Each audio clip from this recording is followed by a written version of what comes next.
నమస్తే, welcome to 99 TV. Avanthi Srinivasarao Avanthi విద్యా సంస్థల అధినేత, మాజీ మంత్రి, భీమిలి నుంచి 2019లో గెలిచి మంత్రి అయ్యారు. 2024లో ఓడిపోయారు. అంతకుముందు 2014లో మరి గెలిచి ఎంపీ అయ్యారు. ప్రస్థానం 2009లో మొదలైంది ప్రజారాజ్యంతో. అప్పుడు ప్రజారాజ్యం నుంచి గెలిచి ఆయన అటు మెగా బ్రదర్స్కి అలాగే ప్రత్యేకించి చిరంజీవికి వ్యక్తిగతంగా చాలా సన్నిహితులుగా మారారు. బట్ ఈయన పొలిటికల్ జర్నీ చూస్తుంటే చాలా అప్స్ అండ్ డౌన్స్ ఉంటాయి, కనిపిస్తాయి. ఎంత సన్నిహిత సంబంధాలు ఆయన నేర్పుతారో అంతే వేగంగా తన మిత్రుల్ని దూరం చేసుకుంటూ ఉంటారు. గంటా శ్రీనివాసరావు ఆయనకి మిత్రుడు. ఇద్దరూ కలిసి టీడీపీలో చేరారు. తర్వాత మొత్తానికి ఏంటంటే ఎక్కడో చెడింది, ఈయన వైసీపీకి వచ్చారు. గంటా శ్రీనివాసరావు గారు వైసీపీలోకి వచ్చే ప్రయత్నం చేసినప్పుడు ఈయన అడ్డుకున్నారు అనే దుగ్ధ గంటా శ్రీనివాసరావు గారికి ఉందనే ప్రచారం అయితే నడుస్తుంది. నిజం ఏంటనేది వాళ్ళిద్దరికే తెలియాలి, అటు గంటాకి కానీ ఇటు అవంతికి కానీ. మొత్తానికి ఇవాళ ఆయన ఒక కీలకమైన డెసిషన్ తీసుకున్నారు. వైసీపీకి గుడ్ బై. ఓ పక్క జగన్మోహన్ రెడ్డి గారు ఈ ప్రభుత్వం మీద 6 నెలల్లోనే కూటమి ప్రభుత్వం మీద వ్యతిరేకత పెళ్ళుబిక్కుతోంది. జనాలు ఆగ్రహం వ్యక్తం చేస్తున్నారు. సో ఓవరాల్గా రోడ్ల మీదకి వచ్చే పరిస్థితి ఉందంటూ ఆయన పోరుబాట పడితే ఆయనతో పాటు కలిసి పనిచేసిన మంత్రులు, ఎక్స్ఎంపీలు, కొంత కీలక నేతలు ఇలా అక్కడి నుంచి ఆ ఇంటి నుంచి, వైసీపీ ఇంటి నుంచి బయటకు వచ్చి తెలుగుదేశం బాట వైపు, జనసేన బాట వైపు నడుస్తున్నారు. సరే, ఇప్పుడు ఈయన తెలుగుదేశంతో కలుస్తారా లేకపోతే జనసేనలో జాయిన్ అవుతారనే దాని మీద ఇంకా క్లారిటీ రాలేదు. ఆయన రాజీనామా లేఖకు గల కారణం ఏంటంటే పార్టీలో మరి వచ్చి ప్రభుత్వం వచ్చిన 6 నెలల లోపలే ఈ రకంగా ప్రభుత్వం మీద దాడి చేయడం సరికాదనే భావనని ఆయన వెతుక్కున్నారు తన రాజీనామాకి కారణంగా చూపించడానికి. మొత్తానికి ఇది ఊహించిందే. ఇవాళ కాకపోతే రేపు స్క్రిప్ట్ రావటం కొంచెం ఆలస్యం అయ్యేసరికి అవంతి గారి రాజీనామా కూడా కొద్దిగా ఆలస్యమైంది. అవంతి విద్యా సంస్థల అధినేతగా ఆయన ఇంటి పేరు కన్నా కూడా విద్యా సంస్థల పేరే ఆయన ఇంటి పేరుగా మారి తర్వాత ఆయనకి క్లోజ్ ప్రాక్సిమిటీ జనంతో ఏర్పడటానికి కారణమైంది. ఏ మాటకా మాట చెప్పాలి, జనాలతో సన్నిహిత సంబంధాలు నేర్పుతారు. పెద్దగా భేషజం లేని వ్యక్తి అవంతి శ్రీనివాసరావు గారు. ఎవరితో అయినా కూడా కలివిడిగా మాట్లాడతారు, ఆయనతో వచ్చిన ఇబ్బంది లేదు. బట్ అదే కలివిడితనం ఇవాళ జనసేనతో ఆయన ప్రదర్శించగలరా? ఎందుకంటే పవన్ కళ్యాణ్ మీద నోటికి వచ్చినట్టు మాట్లాడి మరి ఆయన చెప్పచ్చు, ఈరోజు జగన్మోహన్ రెడ్డి గారు ఆ పార్టీలో ఉన్నప్పుడు చెప్పారు కాబట్టి చేశాను, నా మనసులో అలాంటి ఉద్దేశాలు ఏమీ లేవని. కానీ జన సైనికులు ఊరుకోవట్లేదే. మరోపక్క టీడీపీలోకి వెళ్దామంటే టీడీపీలో గంటా శ్రీనివాసరావు రాయించే పరిస్థితి ఉందా లేదా? గంటా చాలా బలంగా అడ్డుకుంటారు. ఆయనకు ఎలాగూ ఏ మంత్రి పదవి లేదు, ఉన్న ఎమ్మెల్యే పదవికి కూడా రేపు పొద్దున ఇతని ద్వారా ఏమన్నా ఎసరు వస్తుందో అనే ఆందోళన గంటాకి ఉండొచ్చు కాబట్టి ఆయన అడ్డుకుంటారు. అది కాక టీడీపీ నుంచి కూడా సహజంగానే ఈయన మీద కొంత వ్యతిరేకత ఉంది. అంటే ఆయన మంత్రిగా ఉన్న సమయంలో, మొదటి 2 ఏళ్ళు మంత్రిగా ఉన్న సమయంలో ఆయన వ్యవహరించిన తీరు, అలాగే ఆయన చూపించిన దాష్టీకం వల్ల అటు టీడీపీ, జనసేన శ్రేణులు చాలా బలంగా ఇబ్బంది పడ్డాయి. కాబట్టి ఇవాళ ఆయన ఎంట్రీని ఆ 2 పార్టీలు కూడా ప్రతిఘటిస్తున్నాయి. బట్ ఆయనకి ఏదో ఒక పొలిటికల్ ప్లాట్ఫామ్ ఉండాలి ఫర్దర్గా to carry out is business activity are to carry out is political activity. So జనసేనకి సన్నిహితంగా ఉన్న ఒక కీలకమైన నాయకుడి ద్వారా ఆయన కబురంపారు.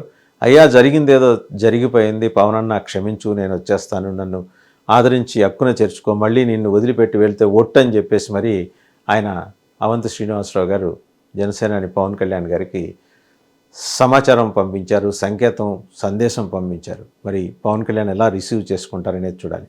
ఇక ఉత్తరాంధ్ర రాజకీయ సమీకరణాలలోకి వస్తే కనుక బలమైన మరి సామాజిక వర్గంగా ఉన్న కాపుల నుంచి ఆయన అక్కడ రిప్రజెంట్ చేశారు. లోగడ ఎమ్మెల్యేగా, మంత్రిగా, ఎంపీగా ఆయన లోకల్గా ఉన్న అందరికీ చిరపరిస్థితులే. బట్ ఈక్వల్గా పొటెన్షియల్ ఆయన గంటా శ్రీనివాసరావు గారిని, ఆయన కూడా అంతకుముందు అనకాపల్లి ఎంపీగా చేశారు. సో మరి ఈయన ఎంట్రీని తెలుగుదేశంలోకి మరి ఏ మేరకు అంగీకరిస్తారు? ఎందుకంటే చంద్రబాబు గారిని కన్విన్స్ చేయాలంటే చంద్రబాబు గారి నుంచి వచ్చే ఒకే ఒక సెషన్, స్థానికంగా ఉన్న మీ నాయకులతో ముందర మాట్లాడుకోండి. సో అక్కడ ఏమన్నా ఈక్వేషన్ సెటరైట్ అయితే ఇబ్బంది ఏం లేదు, వచ్చే ఇబ్బంది ఏం లేదు. అవంతి శ్రీనివాసరావు గారు తెలుగుదేశంలో కూడా జాయిన్ అవ్వచ్చు. బట్ అంత ఈజీగా లేదు. ఎందుకంటే వీరిద్దరి మధ్య వైరుధ్యాలు, విభేదాలు తారాస్థాయికి చేరుకున్న తర్వాత గంటా శ్రీనివాసరావు గారు ఎట్టి పరిస్థితుల్లో ఈయన ఎంట్రీని అంగీకరించరు, ఒప్పుకోరనే మాట స్పష్టంగా అనిపిస్తుంది. మరి జన సైనికులు ఒప్పుకుంటారా? ఎందుకంటే జనసేనాని మీద ఈయన చేసిన కామెంట్స్ కానీ, ఈయన మాట్లాడిన మాటలు కానీ ఇంకా ఎవరు మర్చిపోలే, చెవుల్లో గింగిరమంటున్నాయి. సో అయితే ఒకవేళ ఏదో ఈయన కింద మీద పడి ఒప్పించిన జన సైనికుల నుంచి పూర్తి స్థాయిలో సపోర్ట్ ఉంటుందా? పార్టీలో ఎలా అకామిడేట్ చేయాలి? ఎందుకంటే ఇప్పుడు ఉన్న పళంగా ఆయనకి ఎమ్మెల్సీ ఇచ్చేది లేదు, అలాంటి అవకాశాలు లేవు, బోర్డంత యాస్పిరెంట్స్ అక్కడ ఉన్నారు. రెండోది పార్టీలో కీలక పదవి ఇద్దామన్నా ఎప్పటి నుంచో పనిచేస్తున్న మాబోటోళ్ళ పరిస్థితి ఏందని స్థానికంగా వైజాగ్ స్థానికంగా ఉన్న ఒక సీనియర్ నేత అడిగే ప్రశ్నించే అవకాశం లేకపోలేదు. పేర్లు అనవసరం కానీ మరి ఆయన గట్టిగా నిలదీస్తే రేపు పొద్దున మరి జనసేనని అందుకు అంగీకరించరు కదా. ఎందుకంటే మీరు స్థానికంగా ఉన్న నాయకుల్ని మెప్పించలేకపోతున్నారు, ఎలా అండి అని. మీరు సామాన్య కార్యకర్తగా జనసేనలోకి ఎంట్రీ ఇస్తే మాకు ఎలాంటి అభ్యంతరము లేదని పవన్ కళ్యాణ్ చెప్తే చెప్పవచ్చు. ఇది కూడా ఒక అవకాశం మాత్రమే. ఉన్న బోల్డన్ని పాసిబిలిటీస్లో ఇదొక పాసిబిలిటీ మాత్రమే. ఇదే ప్రధానమైన పాసిబిలిటీ అయితే కాకపోవచ్చు అనేది స్పష్టంగా అర్థమవుతుంది. సరే, జగన్మోహన్ రెడ్డి గారి మీద అవంతి శ్రీనివాసరావు గారికి కోపం ఎందుకు వచ్చింది? ఈయన ఏమన్నా అపాయింట్మెంట్లు అడిగారా? లేదు. 2 ఏళ్ళు మంత్రి పదవి ఇచ్చారు, ఓకే, బాగానే ఉంది. మంత్రి పదవి ఇచ్చినప్పుడు నోరు పారేసుకోకుండా ఉంటే వెళుతాడు, ఎవరితోటి పంచాయతీ కూడా ఉండేది కాదు. లేదు, జగన్మోహన్ రెడ్డి గారు నాకు మీ విధానాలు నచ్చట్లేదండి, నేను వెళ్ళిపోతున్నానని చెప్పినా ఆయన పెద్ద పట్టించుకొని, ఆయన ఎవరు వెళ్ళిపోయినా కూడా ఆయన ఆపట్ల. ఓకే అన్న, ఒకసారి నా దగ్గర వచ్చి నుంచోండి, భుజం మీద చేస్తాను, ఒక ఫోటో తీయించుకొని వెళ్ళండి అని చెప్పి మరీ ఫోటో ఇప్పించి మరీ పంపిస్తున్నారు జగన్మోహన్ రెడ్డి గారు. ఆయన దిల్దార్ ఉన్నాడు, వెళ్ళిపోయేవాళ్ళు వెళ్ళిపోనియండి, నేను ఒక్కడే, నా సైన్యం నేను ఒక్కడే, సో తన సైన్యం తాను ఒక్కడే కాబట్టి ఎంతమంది వెళ్ళిపోయినా వచ్చే సమస్య లేదు, కొత్త వాళ్ళని నేను తయారు చేసుకుంటాననే ధీమా, ఆ తెంపరితనం జగన్మోహన్ రెడ్డి గారిలో కనిపిస్తుంది. ఈరోజు వైజాగ్ నుంచి అవంతి శ్రీనివాసరావు లాంటి కీలక నేత వెళ్ళిపోతే మరో నాయకుడిని ఎతికి పట్టుకోవడానికి జగన్మోహన్ రెడ్డికి పెద్దగా సమయం పట్టకపోవచ్చు. ఆయన ఈ స్థాయిలో ఉన్న నాయకుడు కాకపోవచ్చు, కానీ సెకండ్ రంగ్ లీడర్షిప్ని ఎంకరేజ్ చేసి తీసుకెళ్ళడానికి ఆయనైతే జగన్మోహన్ రెడ్డి నిర్ణయం తీసుకున్నారు. ఎందుకంటే ఇవన్నీ వెళ్ళిపోయే సినిమాలే, ఆడని సినిమాలే అని చెప్పేసి జగన్మోహన్ రెడ్డి గారు ఆయన ఓడిపోయంగానే అర్థమైపోయింది. నా దగ్గర ఒక 50 మంది లిస్ట్ ఉంది, వీళ్ళందరూ ఇవాళ కాబట్టి రేపైనా ఏదో ఒక కారణం చూపించి రాసి అలాగే ప్రొటెస్ట్ చేసి వాసిరెడ్డి పద్మలాగా ఏదో ఒకటి గట్టిగా మాట్లాడేసి వెళ్ళిపోయేవాళ్ళే, నష్టమేం లేదు, కొత్త వాళ్ళని తయారు చేసుకుందామని. బట్ ఎంత మేరకు జగన్మోహన్ రెడ్డి గారు దాని మీద నిలబడి ఉంటారు? ఎందుకంటే కొత్త వాళ్ళని తయారు చేసుకుందాము అంటే ఆల్రెడీ ఉన్నవాళ్ళ పరిస్థితి ఏంటి? ఉండి పార్టీ కార్యకర్తలుగా ఉంటూ జగన్మోహన్ రెడ్డి గారు ఒకసారి తమ వంక చూస్తే చాలనుకుని భావించే వాళ్ళని ఆయన ఎంకరేజ్ చేస్తారా, లేదా మళ్ళీ ఇలాంటి లాబీయిస్ట్ని ఎంకరేజ్ చేస్తారా అనే దానికి సంబంధించి జగన్మోహన్ రెడ్డి గారి దగ్గర సమాధానం లేదు.